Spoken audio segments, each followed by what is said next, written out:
Hello बच्चों, तो कैसे हो आप सब। आज मैं आपके लिए ग्रेविटेशन क्लास 9 का चैप्टर नंबर 9 का एक नया टॉपिक लेके आया हूं जो बच्चों के माइंड में सबसे ज्यादा कंफ्यूजिंग है।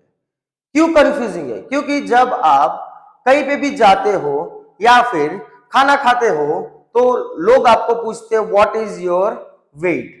तो आप उन लोगों को क्या बताते हो?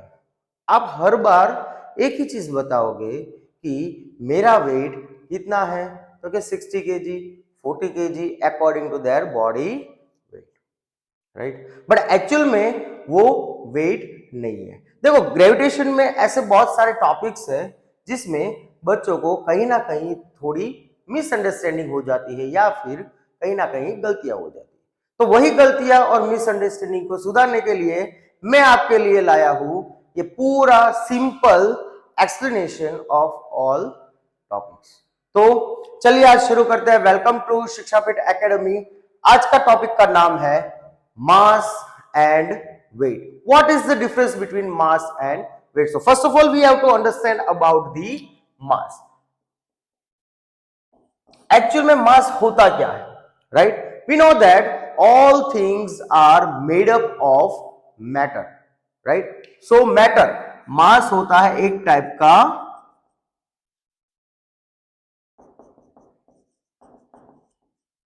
मैटर। तो मैटर क्या चीज है? फर्स्ट क्लास के फर्स्ट चैप्टर में, 9th क्लास के फर्स्ट चैप्टर में हमने पढ़ा था कि मैटर क्या होता है। Anything which can occupy the space. ऐसी चीजें जो स्पेस को क्या करती है? ऑक्यूपाई करती है, स्पेस ऑक्यूपाई करती है, उसको हम क्या बोलते हैं? मैटर बोलते हैं। तो ये जो मैटर है वो बनता है स्मॉल पार्टिकल्स। किससे बनता है? Small small particles. अब ये जो स्मॉल स्मॉल पार्टिकल्स है वो बहुत सारे पार्टिकल्स एक साथ मिलके एक क्या बनाते हैं? मैटर बनाते हैं। और वो जो मैटर होता है, राइट, उसी का क्या होगा? मास होगा। क्या होगा? मास। तो आप बोलोगे भाई ऐसे कैसे आप बता रहे हो कि भाई कोई भी मैटर है उसके पार्टिकल। तो आपने सुना ही होगा कहीं पे भी बहुत सारे लोगों का क्राउड इकट्ठा होता है। जैसे कि कहीं कहीं का सिंगर का कॉन्सर्ट लग गया, या फिर नवरात्रि आ रही है। आपको पता है कि नवरात्रि में बहुत सारे बच्चे और बहुत सारे लोग एक साथ इकट्ठा होके क्या करते हैं? गरबा खेलते हैं, राइट। तो एक जगह जाके सब लोग एक जगह पे जाके गरबा खेलते, तो इसका मतलब क्या हुआ कि भाई उस जगह पे मास बहुत ज्यादा बढ़ गया। अब मास किसका बहुत ज्यादा बढ़ गया है? लोगों का। वहां पे लोगों का मास क्या होगा? बहुत ज्यादा होगा, राइट। तो जहां पे नंबर ऑफ थिंग्स इतनी ज्यादा होती है तो हम बोल सकते हैं वहां उसका मास क्या होगा? ज्यादा।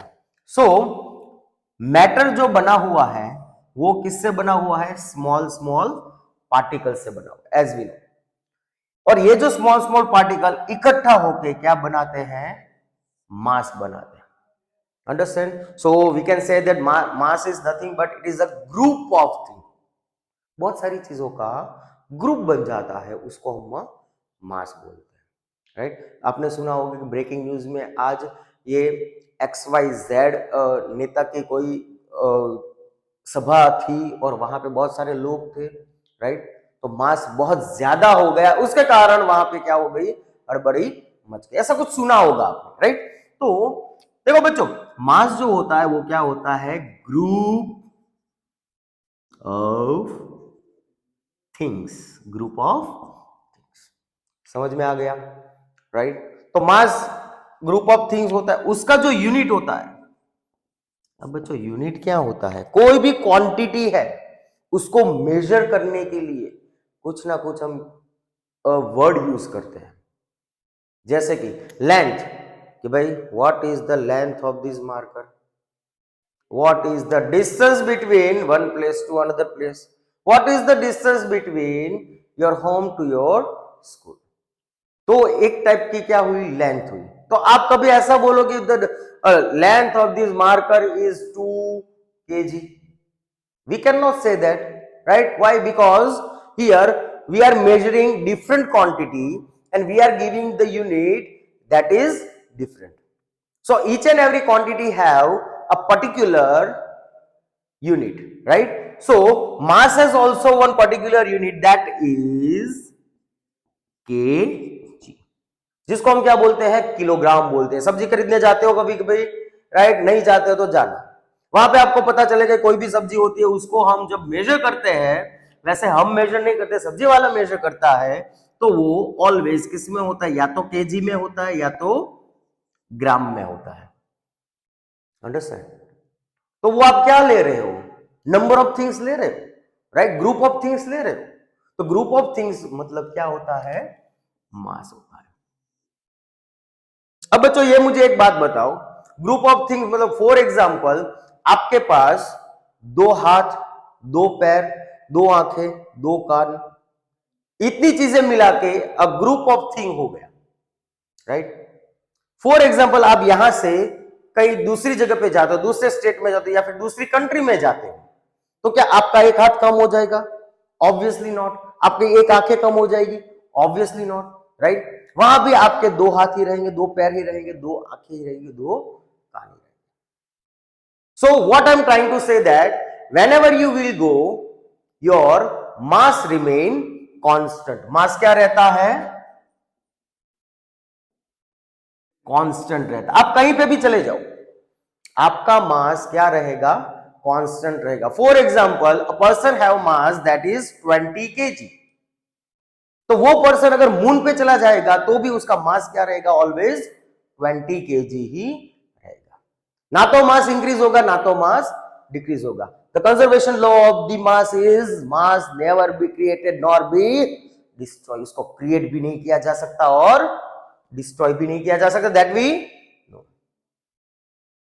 अंडरस्टैंड? तो ये मास है। Mass is a one type of quantity which is group of small particle and this quantity will measure in kilogram। तो समझ में आ गया बच्चों मास क्या होता है?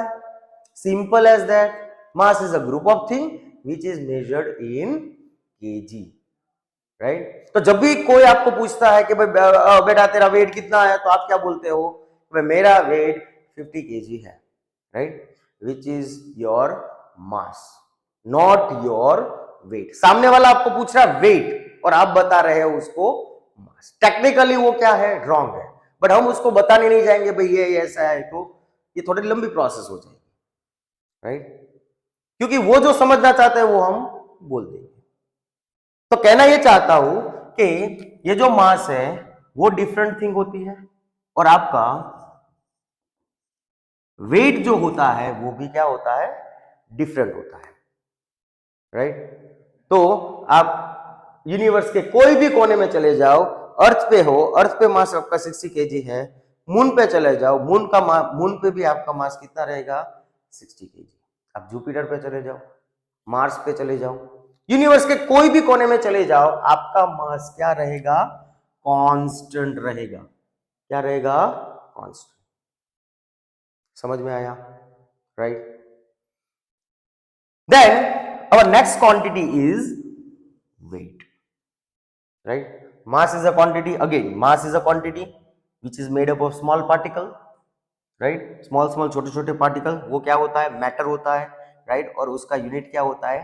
केजी। उसको जो मेजर किया जाता है, क्वांटिटी को मेजर किया जाता है, वो किस में किया जाता है? किलोग्राम में किया जाता है। और ये एक स्केलर क्वांटिटी है। तो आप सुनो, आप बताओगे ये स्केलर वेलर क्या है भाई, राइट? स्केलर का मतलब यह होता है कोई भी क्वांटिटी को हम डिफाइन करने के लिए 2 चीज की जरूरत पड़ती है। एक होता है मैग्नीट्यूड और दूसरा होता है डायरेक्शन, राइट? अगर कोई भी क्वांटिटी को डिफाइन करने के लिए 2 चीजों की जरूरत पड़ती है तो उसको हम वेक्टर क्वांटिटी बोलेंगे। क्या बोलेंगे? Vector quantity. यह बच्चों आपको याद रखना है, वेक्टर क्वांटिटी किसकी जरूरत पड़ेगी? Magnitude as well as direction, okay? And जिसमें डायरेक्शन की कोई जरूरत नहीं है, ओनली मैग्नीट्यूड से काम चल जाता है, राइट? तो उसको हम बोलेंगे स्केलर क्वांटिटी। कौन सी क्वांटिटी बोलेंगे? scalar quantity. So there are two types of quantity. One is a vector quantity, second is a scalar quantity. Vector quantity is said that it's required magnitude as well as direction. Understand? तो ये तो हमारा मास हो गया, समझ में आ गया बच्चों? अगर कोई डाउट है तो आप कमेंट सेक्शन में जाके मुझे पूछ सकते हो. देन नेक्स्ट इज राइट, जो आपका फेवरेट आंसर है वेट. हर बार वेट ही बताते हो ना आप, हर बार पूछते हैं वेट और आप बताते हो मास, पूछते हैं वेट बताते हो मास, पूछते हैं वेट बताते हो आप क्या, मास. अंडरस्टैंड? तो वेट क्या होता है? वेट होता है एक टाइप का फोर्स. अब बेटा फोर्स क्या होता है? Force is nothing but it is the push and pull of an object. कोई भी ऑब्जेक्ट को हम क्या कर रहे हैं? पुल कर रहे हैं या फिर क्या कर रहे हैं? पुश कर रहे हैं. या तो पुल कर रहे हैं या तो पुश कर रहे हैं. तो हम बोल सकते हैं कि वो ऑब्जेक्ट के ऊपर हम क्या लगा रहे हैं? फोर्स लगा रहे हैं. क्या लगा रहे हैं? फोर्स. राइट. और वेट है वो क्या है? एक टाइप का फोर्स ही है. राइट. तो उसको वेट क्यों बोला है, फोर्स क्यों नहीं बोला? अलग अलग नेम क्यों दिए? राइट. अलग अलग नेम इसलिए दिए क्योंकि ये जो वेट है वो एक ही डायरेक्शन में लगता है. एक ही डायरेक्शन में. कौन सी डायरेक्शन में? डाउनवर्ड डायरेक्शन में. कौन सी डायरेक्शन में? डाउनवर्ड. अगर कोई ऑब्जेक्ट है हमारे पास, फॉर एग्जांपल ये हमारे पास ऑब्जेक्ट है, राइट. तो इस ऑब्जेक्ट के ऊपर नीचे की तरफ जो फोर्स लगेगा, कहां पे? नीचे की तरफ. और ये जो नीचे की तरफ जो फोर्स लग रहा है वही हमारा क्या है? Downward force. और ये जो डाउनवर्ड फोर्स है वो ही है हमारा वेट. और ये जो वेट है वो और किसी की वजह से नहीं है. किसकी वजह से है? ग्रेविटी की वजह से. किसकी वजह से है? ग्रेविटी. अर्थ जिस फोर्स से ऑब्जेक्ट को खींच रहा है, अर्थ जिस फोर्स से ऑब्जेक्ट को क्या कर रहा है? पुल कर रहा है, खींच रहा है, उसी को हम बोलते हैं क्या? वेट बोलते हैं. समझ में आ गया? Weight is a one type of quantity which is also one type of force. But यहां पे मैंने आपको बताया था कि डायरेक्शन और मैग्नीट्यूड तो सबको जरूरत पड़ती है, न्यूमेरिकल वैल्यू तो सबको जरूरत पड़ती है. बट अगर कोई क्वांटिटी को डिफाइन करने के लिए डायरेक्शन की भी जरूरत पड़ती है तो वो होती है वेक्टर होती है. क्या होती है बच्चों? Vector quantity. तो ये हमारे लिए वेट है. वेट क्या हो गया हमारा? Vector quantity. वेट को हम डिनोट करते हैं W से, कैपिटल W से. Okay. As we know, if we applied the force on an object, कोई भी ऑब्जेक्ट के ऊपर जब हम फोर्स लगाते हैं तो वो ऑब्जेक्ट क्या होता है? एक्सेलरेट होता है. क्या होता है? एक्सेलरेट. एक्सेलरेट का मतलब क्या होता है? कोई भी ऑब्जेक्ट की जो वेलोसिटी है या फिर स्टेट ऑफ रेस्ट है उसको हम चेंज करते हैं. वेलोसिटी फॉर एग्जांपल यहां पे 0 है, अब वेलोसिटी कुछ इंक्रीज हुई. जब ये ऑब्जेक्ट यहां से ऐसे मूव करेगा, राइट, यहां वेलोसिटी उसकी क्या है? 0. जब ये मूव करेगा तब उसकी वेलोसिटी क्या होगी? इंक्रीज होती जाएगी. और ये वेलोसिटी इंक्रीज किसके कारण हुई? Applied the force. हमने जब फोर्स लगाया इसके ऊपर तब वेलोसिटी इंक्रीज हुई, राइट. तो कोई भी ऑब्जेक्ट के ऊपर जब हम फोर्स लगाते तो उसकी वेलोसिटी क्या होती है? चेंज होती है. क्या होती है वेलोसिटी बच्चों? चेंज होती है. और जब ये वेलोसिटी चेंज होगी तो उसको हम बोलेंगे acceleration. Because acceleration is nothing but it is the rate of change of velocity. एक सेकेंड में वेलोसिटी कितनी चेंज हो रही है उसी को हम बोलते हैं क्या? एक्सेलरेशन. ओके. तो कोई भी ऑब्जेक्ट के ऊपर हम फोर्स अप्लाई कर रहे हैं तो वो ऑब्जेक्ट एक जगह से दूसरी जगह जाएगा तो वो एक्सेलरेट हो रहा है. क्या हो रहा है बच्चों? एक्सेलरेट. तो F इज इक्वल टू क्या होता है? एम ए होता है. ये हमने पढ़ लिया है ना, second law of motion. Second law of motion में पढ़ा था हमने, F is equal to m. यहां पे जो फोर्स अप्लाई हो रहा है वो किसकी वजह से हो रहा है? अर्थ की वजह से हो रहा है. और ये जो अर्थ की वजह से जो फोर्स अप्लाई हो रहा है उसको हम बोलते हैं वेट W. मास तो कांस्टेंट रहता है, पता है हमें, राइट. और m और यहां पे क्या आ जाएगा? G. जी तो बचा पता है बच्चों, पिछले वीडियो में हमने बात की थी, that is the gravitation, sorry acceleration, this is the acceleration due to gravity. Gravity के कारण जो एक्सेलरेशन होता है, अगर देखो बच्चों कोई ऑब्जेक्ट है ग्रेविटी के कारण नीचे जा रहा है, नीचे जा रहा है, कहां जा रहा है, नीचे, तो जब ये ऑब्जेक्ट नीचे जाएगा, राइट, तब उसकी ग्रेविटी क्या होगी बच्चों, ग्रेविटी तो सेम रहेगी, बट एक्सेलरेशन क्या होगा, वो भी सेम रहता है, कितना रहता है, 9.8 मीटर पर second, that is the constant. ये सारी चीजें हमने पिछले वीडियो में पढ़ी थी, अगर नहीं देखी आपने, नहीं वो वीडियो देखा तो जाके तुरंत ही पहले वो वीडियो देख लीजिए, राइट। उस वीडियो में ये सारी डिटेल दी है, जी की वैल्यू भी हमने फाइंड की है, ये वैल्यू कैसे आई, गॉट इट, समझ में आया आपको, राइट। तो W weight is equal to क्या होता है, mg। हमें पता है जो g है एक्सेलरेशन है, वो क्या है, वेक्टर है, क्या है, वेक्टर, तो W भी क्या होगा, वेक्टर ही होगा, ओके। इसको हम सिंबॉलिकली ऐसे लिख सकते हैं, यहाँ पे m और उसके ऊपर एरो करके, ओके। अब बच्चों मुझे ये बताओ, कोई और एक ऑब्जेक्ट है, राइट, हम यहाँ पे एक ऑब्जेक्ट ड्रॉ कर रहे हैं,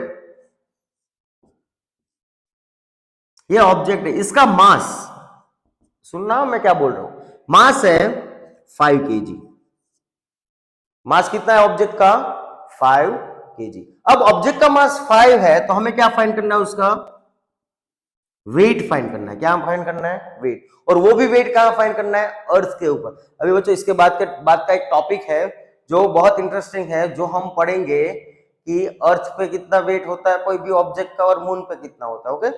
But before we start that, we have to complete that example. The mass of this object is 5 kg. What is the formula of weight? That is mg. तो 5g की value तो पता ही है हमें बच्चों, क्या है, 9.8, 1 5 1 जा 5 5 जा 40 0 4 9 5 जा 45 प्लस 4 49.05 न्यूटन। ये क्या आएगा, न्यूटन। मैंने पहले ही बताया ये क्या है, वन टाइप ऑफ फोर्स है, ये क्या है, वन टाइप ऑफ फोर्स है। अगर ये एक वन टाइप ऑफ फोर्स है तो उसका यूनिट क्या होगा बच्चों, न्यूटन होगा। क्या होगा कि फोर्स का यूनिट क्या होता है, न्यूटन। SI यूनिट होता है, कौन सा होता है, HI यूनिट, कौन सा होता है, HI unit, okay, SI unit, that is Newton. समझ में आया बच्चों, गॉट इट, 100%। अगर नहीं समझ में आया तो आप कमेंट कर सकते, अच्छी कमेंट करना बच्चों। Weight is nothing but that is the 49.05 newton. तो बच्चों मुझे अगर आपको कोई बोलता है बेटा व्हाट इज योर वेट, आपको क्या बताना है, ये वैल्यू बताओगे, मल्टीप्लाई करके वैल्यू बताओगे। उनको सिर्फ बता देना है कि मेरा वेट भाई 60 kg है, खत्म। अगर उनको ये सब समझाने जाओगे भाई साइंस में मास अलग होता है, वेट अलग होता है, राइट, तो वो 2-3 गालियां देके जाए कि भाई ये क्या बुड़बक पागल हो गया है क्या, अंडरस्टैंड। बट आपको पता होना चाहिए, आपके माइंड में कॉन्सेप्ट क्लियर होना चाहिए कि मास क्या होता है, वेट क्या होता है, दोनों में डिफरेंस क्या होता है। Mass is nothing but it is a first difference क्या होगा, mass is a constant at each and every place, right, but weight is not a constant, weight constant नहीं होता, एक डिफरेंट हो गया। सेकंड डिफरेंस क्या बोल सकते हैं हम, मास is a vector quantity and scalar is sorry weight is a vector quantity, mass is a scalar quantity, weight is a vector quantity। समझ में आया, weight is different at each and every place because g की value जो है वो अर्थ पे अलग होगी, मून पे अलग होगी, दूसरे जो प्लैनेट्स है उसमें भी क्या होगी, अलग होगी। So mass is difference and weight is different. समझ में आया बच्चों, राइट। अब हमारा जो नेक्स्ट टॉपिक है वो एक बहुत ही इंटरेस्टिंग टॉपिक है अगेन, राइट। उस टॉपिक में हम वेट डिफाइन करने वाले हैं कोई भी एक ऑब्जेक्ट का, और वो जो वेट है वो कहां फाइंड करने वाले हैं? अर्थ पे एंड मून पे। सपोज कि आप अर्थ के ऊपर खड़े हो तो आपका वेट अर्थ के ऊपर कितना होगा? किसके ऊपर डिपेंड करेगा? मास के ऊपर डिपेंड करेगा, जी के ऊपर डिपेंड करेगा। अगर आप मून पे हो तो किसके ऊपर करेगा? अगेन मास एंड जी। और मास तो क्या रहता है? कांस्टेंट रहता है। मास क्या रहता है बच्चों? कांस्टेंट रहता है। क्या जी कांस्टेंट रहता है? हाँ, जी भी कांस्टेंट रहता है, बट कहां पे कांस्टेंट रहता है? ओनली अर्थ के ऊपर। मून के ऊपर जी की वैल्यू क्या हो जाएगी? चेंज हो जाएगी। Okay, so here we are taking the two example. The first one is a earth and second one is a moon. A person is standing, देखो बच्चा तो इतना बड़ा तो दिखेगा नहीं अर्थ के ऊपर, तो मुझे तो बड़ा दिखाना पड़ेगा ना इसमें। तो a person is standing on the earth, same person is standing on the moon. So we can say that the mass of this person is m. So here also mass will be m, because mass क्या रहता है? each and every place पे constant रहता है। Okay, earth and moon में difference ये थोड़ा ऐसे में बना देता हूं तो डिफरेंस थोड़ा पता, राइट? ये अर्थ है हमारी, ये क्या है? और ये है हमारा। Okay, mass of the earth क्या होगा? m e। Mass of the moon क्या होगा? m m होगा। अंडरस्टैंड? अब देखो यहां पे मैं थोड़ी क्वांटिटीज लिखने जा रहा हूं अर्थ के लिए और मून के लिए। अर्थ के लिए क्या क्या लिखेंगे? सबसे पहले तो m is equal to mass of object होगा, then M E is equal to mass of Earth होगा, then R E radius of Earth. ये बच्चों हम अर्थ के लिए लिख रहे हैं, E for earth and M for moon. Now we are going for moon, so again m is equal to mass of moon, then Rm is equal to radius of moon. अब देखो बच्चों, सेंटर से distance हम major करते हैं object का और centre का, तो वो रेडियस ही होगा ना इसका, सेंटर से रेडियस। We are finding here the attraction force between two object. अब attraction force between two object हम किस में पढ़ चुके हैं? फर्स्ट वीडियो, याद करो बच्चों, first video, law, universal law of gravitation. Universal law of gravitation याद है बच्चों? In universe applied force is directly proportional to product of their masses and inversely proportional to their squared distance. ये था लो, right? तो वो अगर हम दोनों के ऊपर अलग अलग तरीके से अप्लाई करेंगे तो यहां पे वेट फाइंड करना है, क्या फाइंड करना है? W। तो यहां पे जो अट्रैक्शन फोर्स है वो किसकी वजह से है बच्चों? याद करो किसकी वजह से है? अगर आप कोई अर्थ के ऊपर खड़े हो तो अर्थ आपको पकड़ के रखती है, किसकी वजह से? ऑब्वियसली ग्रेविटी की वजह से, राइट? तो यहां हम F की जगह क्या लिखेंगे? वेट लिखेंगे। तो WE, W क्या होता है? Weight of an object on earth, same as WM क्या लिखेंगे? Weight of an object on moon. समझ में आ गया बच्चों? क्वांटिटी सारी, ये क्वांटिटी सारी लिखने के बाद आप आगे सॉल्व कर सकते हो। सपोज के WE, चलो अर्थ में अट्रैक्शन फोर्स लगाओ, ये ऑब्जेक्ट 1 ये ऑब्जेक्ट 2, दोनों के बीच में जो अट्रैक्शन फोर्स है वो क्या होगा?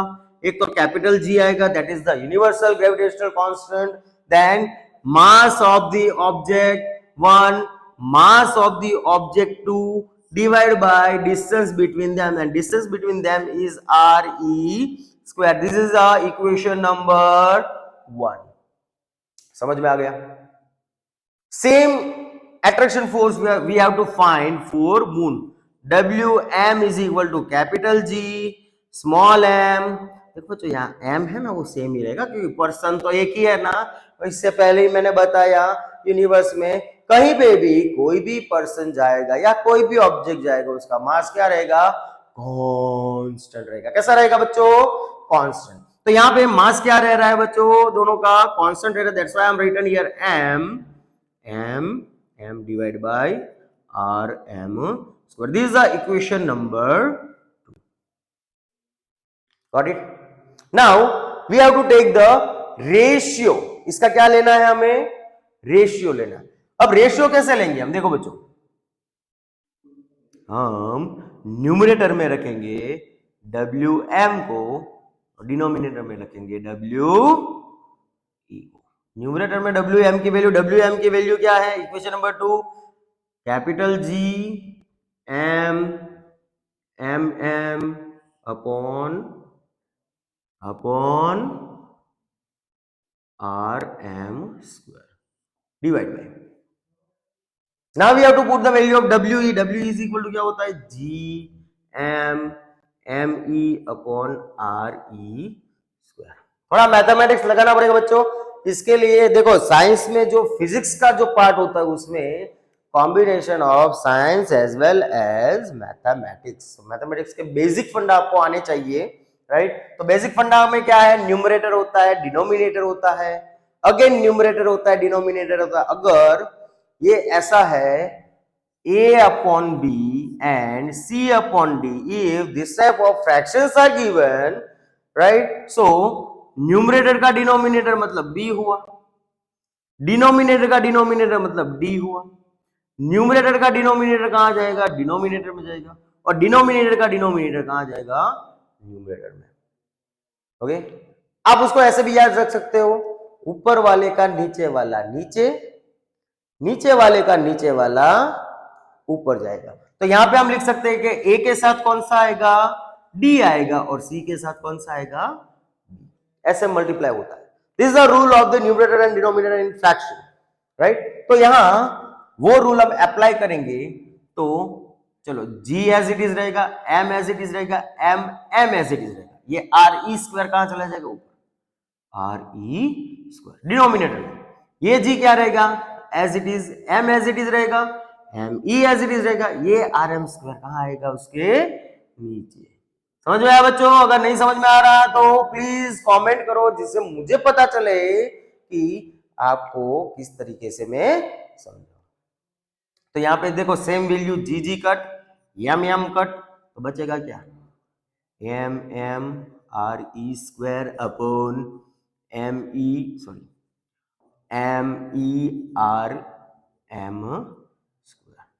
चलो मास ऑफ मून कितना रहेगा, 7.36 मल्टीप्लाई 10 रेज टू कितना रहेगा, 10 raise to 22 multiply. Same as radius of earth क्या रहेगी बच्चों, रेडियस ऑफ अर्थ रहेगी हमारी radius of earth that is 6.37 multiply 10 raise to 6। Mass of earth 5.34 multiply 10 raise to 24 multiply mass of the radius of the moon that is 1.74 multiplied 10 raised to 6. This value you have to remember, right? After putting these all things we will find the answer is 1/6. So Wm upon We is equal to 1/6. So Wm is equal to 1/6 W. It is a most IMP question. समझ में आया, right. तो इसको एक example से समझते हैं। Example से मतलब फॉर एग्जांपल अगर एक पर्सन है, उसका वेट अर्थ के ऊपर, उसका मास जो है वो अर्थ के ऊपर कितना है,